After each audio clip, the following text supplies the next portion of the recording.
Hello guys, welcome back to my channel. तो आज की वीडियो में हम बात करेंगे कि इंडिया में डाइवोर्स रेट इतना ज़्यादा इंक्रीज क्यों हो रहा है। पहले के टाइम में अगर आपने ऑब्जर्व किया होगा तो बहुत कम डाइवोर्स होते थे। कितनी कितनी दिक्कतें फीमेल्स को आती थी, मेल्स को आती थी, बट हाँ शादियाँ टिकी रहती थी। जबकि कुछ केसेस तो ऐसे भी होते थे कि हस्बैंड वाइफ एक दूसरे से बात तक नहीं कर रहे हैं ढंग से, लेकिन हाँ उन्होंने पूरी एक लाइफ नॉर्मल तरीके से जी होती थी। बुढ़ापे तक वो साथ में रह रहे हैं, बहुत सारी चीज़ें मतलब वो नॉर्मल तरीके से जी लेते हैं। इवन उनकी आपस में अंडरस्टैंडिंग बहुत अच्छी नहीं भी होती है तब भी।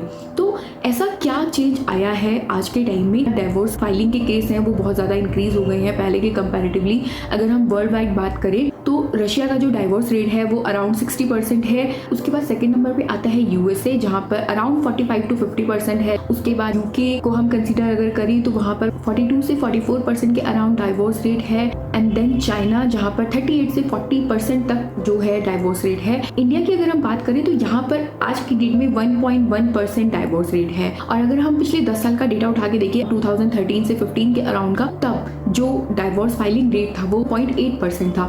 तो अगर आज की डेट में 1.1% है तो अराउंड 40 to 50% इंक्रीज हुआ है। बहुत अच्छे लोगों के डाइवोर्स हो रहे हैं, बैकग्राउंड उनका बहुत अच्छा है, फाइनेंशियली इंडिपेंडेंट है, एजुकेटेड लोग हैं और बहुत अच्छी पोजीशंस पे हैं। बट हाँ डाइवोर्स केसेस सुनने में आ रहे हैं। और आगे बढ़ने से पहले मैं आपको बता दूं कि अगर आपने मेरा चैनल अभी तक सब्सक्राइब नहीं किया है तो पहले जाके मेरे चैनल को सब्सक्राइब कीजिए और please press the bell icon, जिससे कि फ्यूचर में जब भी मैं कोई वीडियो डालूं तो आपके पास एक नोटिफिकेशन आ जाए। तो आगे हम टॉपिक पे आते हैं कि अगर हम डेटा उठाकर देखें तो जो मेट्रोपोलिस सिटी है लाइक दिल्ली, चेन्नई, मुंबई, बैंगलोर, तो इन सिटी में जो डाइवोर्स रेट है वो पहले की कंपैरेटिवली 3 टाइम्स इंक्रीज हुआ है। एंड जो रूरल एरिया है जहाँ पर अभी बहुत ज्यादा ग्रोथ नहीं हुई है, वहाँ पर अभी भी डाइवोर्स फाइलिंग के केसेस कम है, लेकिन स्टिल वो ग्रो कर रहे हैं। तो क्या ऐसा रीजन है जिसकी वजह से डाइवोर्स रेट इतना ज्यादा इंक्रीज हो गया है? पहले के टाइम में क्या चीजें ऐसी थी जिसकी वजह से डाइवोर्स रेट कम था, या आज के टाइम में क्या चीजें ऐसी हैं जिनको हम समझ नहीं पा रहे हैं जिसकी वजह से आपस में चीजें मैनेज करना बहुत ज्यादा डिफिकल्ट हो गया है? क्या मैरिज रेट कम हो गया है? नहीं, मैरिज रेट अभी भी वैसा ही है। ऐसा नहीं है कि लोगों ने शादियां करना बंद कर दिया। ठीक है,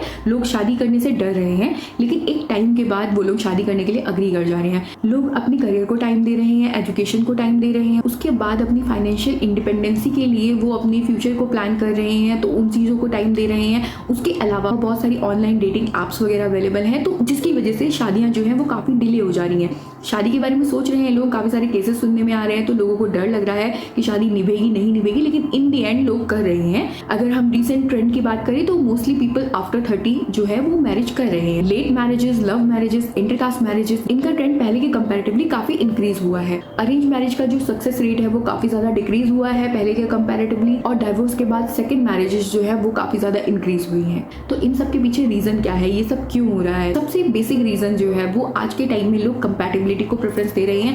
पहले के टाइम में क्या होता था, घर वाले ने जाके कोई लड़की लड़का पसंद कर दिया और पूरी जिंदगी इसके साथ तुमने बितानी है, लड़के को भी बोल दिया जाता था, लड़की को भी बोल दिया जाता था। फैमिली की सोशल रिस्पेक्ट जुड़ी होती थी इन सब चीजों से। लड़का और लड़की दोनों पे भी बहुत ज्यादा प्रेशर होता था उस शादी को निभाने का। वो एक दूसरे के साथ खुश है नहीं है, उनसे बहुत ज्यादा इन सब चीजों के बारे में पूछा नहीं जाता था।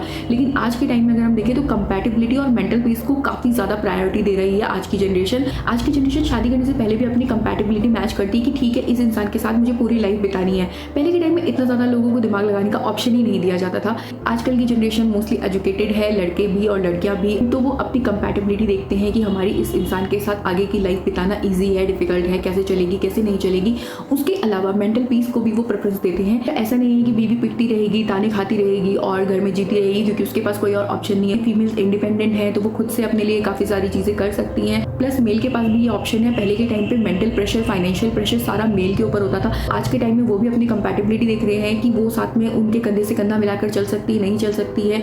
उन्हें कहीं जाना है तो अपनी वाइफ को लेकर जा सकते हैं नहीं जा सकते हैं, उन्हें इंट्रोड्यूस करा सकते हैं नहीं करा सकते हैं। प्लस वो घर में हमेशा किचकिच वाला माहौल नहीं चाहते हैं। तो आज के टाइम में मेल भी टोटली कंट्रीब्यूट करते हैं फीमेल को सपोर्ट करने के लिए।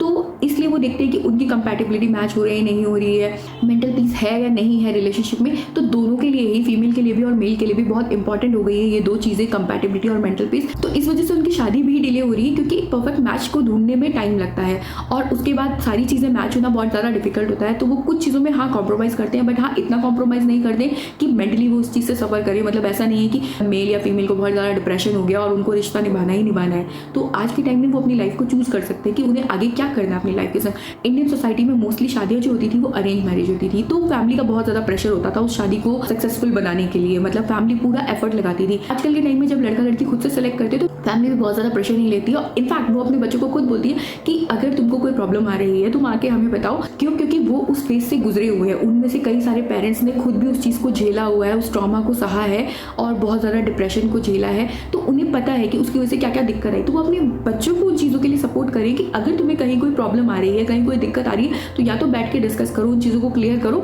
या फिर अगर नहीं आपस में तुम्हारी बन रही है तो तुम सेपरेट हो जाओ। तो मतलब फैमिली की तरफ से भी बहुत ज़्यादा प्रेशर नहीं है, काफ़ी ओपन माइंडेड हो गई है फैमिली। उसके अलावा जो फाइनेंशियली इंडिपेंडेंस है स्पेशली फीमेल्स की, वो भी एक बहुत बड़ा रीज़न है डाइवोर्स का। क्योंकि पहले के टाइम में फीमेल जो थी वो काफ़ी ज़्यादा टॉलरेट करती थी, काफ़ी ज़्यादा टॉर्चर सहती थी, अब वो टॉलरेट नहीं कर रही हैं। पहले के टाइम में क्या होता था, एक फीमेल फाइनेंशियली पूरी तरह से एक मेल पे डिपेंडेंट होती थी, मतलब उसको घर चलाने के लिए, अपने रोज़ के खर्चों के लिए पूरी तरह से मेल पे डिपेंडेंट होना पड़ता था। उसके अलावा अपनी डेली नीड्स के लिए वो खुद बाहर नहीं जा सकती थी, बहुत सारे रिस्ट्रिक्शन थे, वो इतना ज़्यादा कॉन्फिडेंट फील नहीं करती थी कि वो बाहर जाके कुछ लेके आ सके, तो उसकी मेल पे बहुत ज़्यादा डिपेंडेंसी थी। लेकिन आज के टाइम में कोई भी फीमेल इतनी कैपेबल है कि वो अपने लिए सारी चीज़ें खुद से कर सकती है। एजुकेटेड होने की वजह से फाइनेंशियल इंडिपेंडेंसी भी इंक्रीज हुई है, कॉन्फिडेंस भी इंक्रीज हुआ है, तो वो फालतू की चीज़ें अब टॉलरेट नहीं कर रही है। प्लस मेंटल पीस उसके लिए भी बहुत ज़्यादा इंपॉर्टेंट हो गया। मतलब ऐसा नहीं है कि पिट रही है, घर में सड़ रही है, लेकिन कुछ बोलना नहीं है, कुछ बोलेगी तो और मार पड़ेगी, सोसाइटी की नज़रों में उसकी फैमिली की इमेज खराब हो जाएगी, प्लस वो अपनी फैमिली पे बर्डन नहीं बनना चाहती। लेकिन आज के टाइम में क्या है, वो खुद से कैपेबल है, वो खुद भी कमा के खा सकती है, अपनी फैमिली को भी पाल सकती है। तो लिटरेसी की वजह से जो फाइनेंशियल इंडिपेंडेंस मिली है, जो कॉन्फिडेंस मिला है, उसकी वजह से भी डाइवोर्स रेट इंक्रीज हो रहा है। अब अगर हम बात करें कि मेल्स के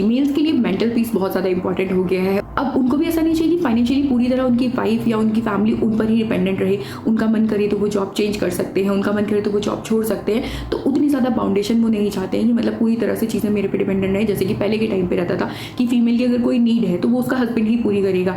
मतलब उसको बाजार से कुछ लेना है, उसको अपनी शॉपिंग करनी है, किसी को कुछ देना है, कुछ गिफ्ट बाय करने हैं, तो सारी चीज़ों के लिए हस्बैंड पे डिपेंडेंसी अब नहीं रह गई है।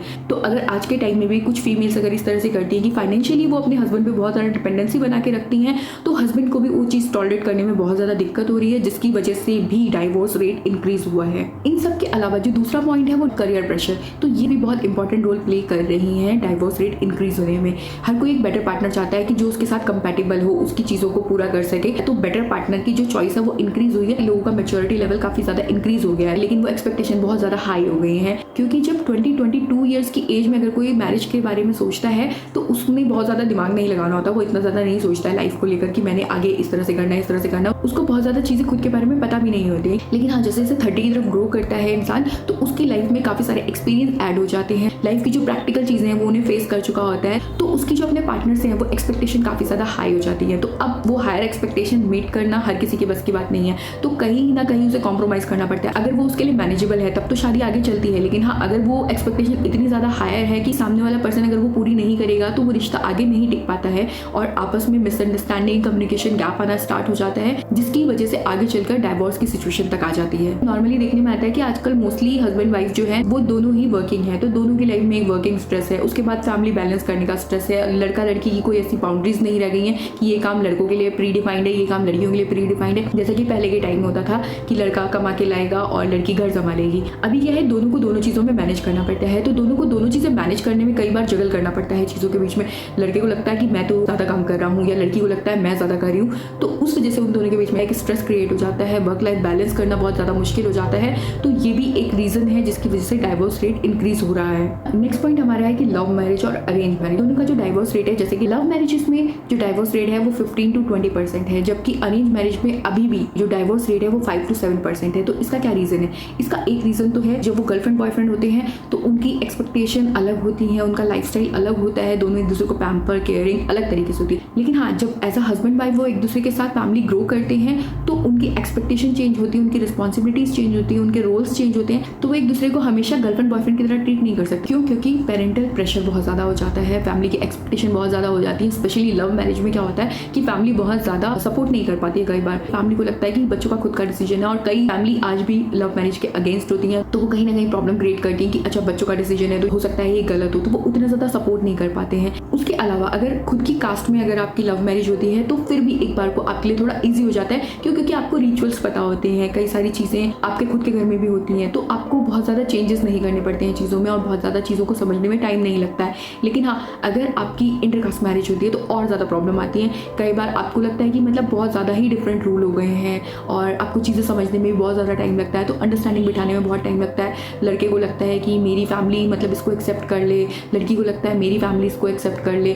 तो दोनों के साथ क्या होता है कि फैमिली को खुश करने में उन दोनों का बहुत ज़्यादा एफर्ट चला जाता है। अगर वो अकेले रह रहे होते हैं तो फिर भी एक बार को काफ़ी ईजी होता है उनके लिए चीज़ें मैनेज करना। लेकिन हाँ, अगर वो फैमिली के साथ रह रहे होते हैं तो उनकी जो ये हर्डल्स हैं वो और ज़्यादा इंक्रीज हो जाते हैं और उनको और ज़्यादा कॉम्प्लिकेशंस आती हैं फैमिली के साथ एडजस्टमेंट बिठाने में और चीज़ों को समझने में जो टाइम लगता है, उसकी वजह से आपस में उन दोनों का जो कम्युनिकेशन गैप आ जाता है, जो मिसअंडरस्टैंडिंग आ जाती है, उसकी वजह से भी डाइवोर्स रेट जो है वो इंक्रीज होते हैं। इसके अलावा भी कुछ ऐसे फैक्टर हैं जिनको हम कंसीडर भी नहीं करते हैं, लेकिन हाँ वो बहुत इंपॉर्टेंट रोल प्ले करते हैं किसी भी रिलेशनशिप में गैप क्रिएट करने में। जैसे कि सोशल मीडिया हो गया। सोशल मीडिया की वजह से क्या होता है कि हस्बैंड वाइफ एक दूसरे को टाइम ही नहीं दे रहे। मतलब पहले के टाइम पे वो एक टेबल पे बैठ के साथ में खाना खाते थे तो एक दूसरे से बात करते थे, लेकिन आज के टाइम में दोनों अपने अपने फोन में लगे हैं, चाहे वो वर्क से रिलेटेड कोई भी काम कर रहे हो, चाहे सोशल मीडिया पे सिंपल स्क्रॉल कर रहे हो। तो जब एक दूसरे के साथ खाना खाते टाइम वो बात नहीं कर पा रहे हैं तो बाकी टाइम तो वो ऑलरेडी बिजी रहते हैं, तो वैसे भी उनके पास बहुत ज़्यादा टाइम नहीं होता बात करने का। तो जो एक गैप आता है उसकी वजह से भी उनको बहुत ज़्यादा प्रॉब्लम आती है आपस में कम्युनिकेट करने में, चीज़ों को समझने में। तो ऐसा लगता है अगर एक इंसान खाना खाते टाइम फ़ोन यूज़ नहीं कर रहा और दूसरा इंसान यूज़ कर रहा है, तो जो नहीं यूज़ कर रहा उसको लगता है कि इस इंसान के पास मेरे लिए तो टाइम ही नहीं है, खाते टाइम भी मुझसे बात नहीं कर पा रहा है। उसकी वजह से भी एक निगेटिविटी क्रिएट होने लगती है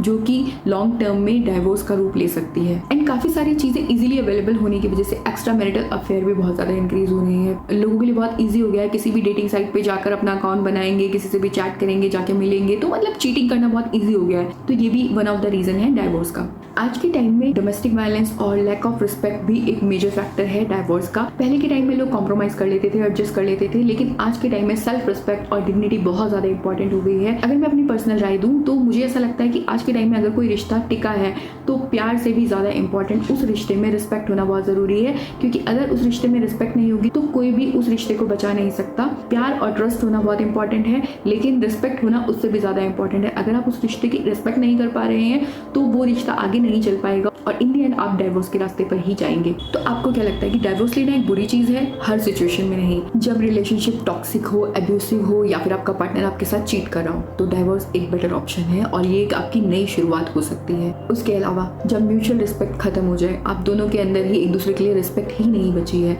तो जब आप एक दूसरे की रिस्पेक्ट ही नहीं कर पाओगे तो आगे जिंदगी कैसे साथ में बिताओगे? तो मेंटली आपको बहुत ज़्यादा प्रेशराइज फील होगा और अलग अलग रहना मेंटली आपके लिए हेल्दी हो, उस कंडीशन में डाइवोर्स लेना एक अच्छा ऑप्शन है। और उसके अलावा जब दोनों पार्टनर बहुत ज़्यादा अनहैप्पी हो एक दूसरे के साथ, ऐसा नहीं है कि मतलब आपकी एक दूसरे से लड़ाई हुई और आप थोड़ी बहुत देर एक दूसरे से खुश नहीं हो और आप बोलोगे नहीं नहीं डाइवोर्स लेना है। जब कोई भी सॉल्यूशन आपका काम ना करो, आपने सारी चीज़ें ट्राई कर ली हो रिलेशनशिप को बचाने के लिए, बट हाँ कोई भी सॉल्यूशन आपका काम नहीं कर रहा है, दोनों बहुत ज़्यादा दुखी हो चुके हैं एक दूसरे से, तो डाइवोर्स एक नई शुरुआत हो सकती है आपके लिए। लेकिन फिर भी डाइवोर्स के बारे में सोचने से पहले उसके कॉन्सिक्वेंसेज, उसके क्या क्या नेगेटिव इम्पैक्ट हैं, क्या क्या चैलेंजेस आपको फेस करने पड़ सकते हैं, उन सब चीज़ों के बारे में ज़रूर ध्यान रखिएगा। जैसे कि emotional trauma, guilt, regret, depression, social pressure, ये सारी चीज़ें आपको फेस करनी पड़ सकती हैं। उसके अलावा अगर आपके बेबीज़ हैं तो उनकी मेंटल हेल्थ जो है वो बहुत ज़्यादा सफ़र कर सकती है। इमोशनली उनके लिए बहुत ज़्यादा डिफिकल्ट हो सकता है, क्योंकि उनको अपने पेरेंट्स में से किसी एक को चूज़ करना या फिर सेपरेट रहते हैं तो उन दोनों के साथ मैनेज करना चीज़ें बहुत ज़्यादा मुश्किल हो सकती हैं उस छोटे से बेबी के लिए। उसके अलावा अगर कोई फीमेल है जो कि फाइनेंशियली इंडिपेंडेंट नहीं है तो उसको फाइनेंशियली भी प्रॉब्लम आ सकती है। इसके अलावा सोसाइटी अभी भी जजमेंटल है, चाहे लड़का सही हो चाहे लड़की सही हो, फर्क नहीं पड़ता उनको, दोनों को ही बहुत ज़्यादा ताने सुनने पड़ते हैं, बहुत ज़्यादा प्रॉब्लम फेस करनी पड़ती हैं। तो ये सारी चीज़ें अपने दिमाग में एक बार सोचेगा ज़रूर। अगर आपको लगता है कि चीज़ें बहुत ज़्यादा सही नहीं हो रही है, आपका कोई भी सॉल्यूशन काम नहीं कर रहा है, तो एक बार एक्सपर्ट से एडवाइस लीजिएगा। अगर उसके बाद भी चीज़ें काम नहीं करती हैं तभी इस ओर कदम बढ़ाइएगा, क्योंकि बहुत ज़्यादा डिफिकल्ट होता है किसी भी रिश्ते को बनाना, उसको निभाना, लेकिन तोड़ने में 1 सेकंड लगता है, लेकिन उसके बाद की ज़िंदगी और ज़्यादा डिफिकल्ट हो जाती है। तो कोई भी रिश्ता करने से पहले 100 बार सोचिए, उसको अच्छे से निभाइए,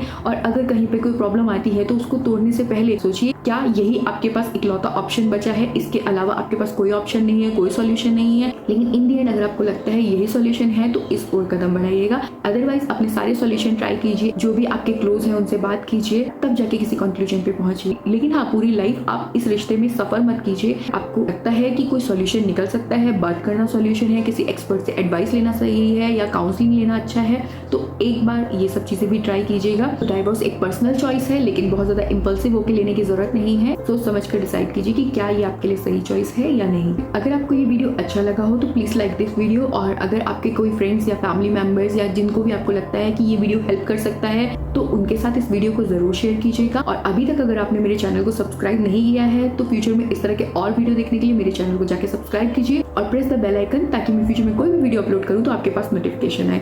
तो आज के वीडियो में बस इतना ही, मिलते हैं हम अपने नेक्स्ट वीडियो में। Bye bye.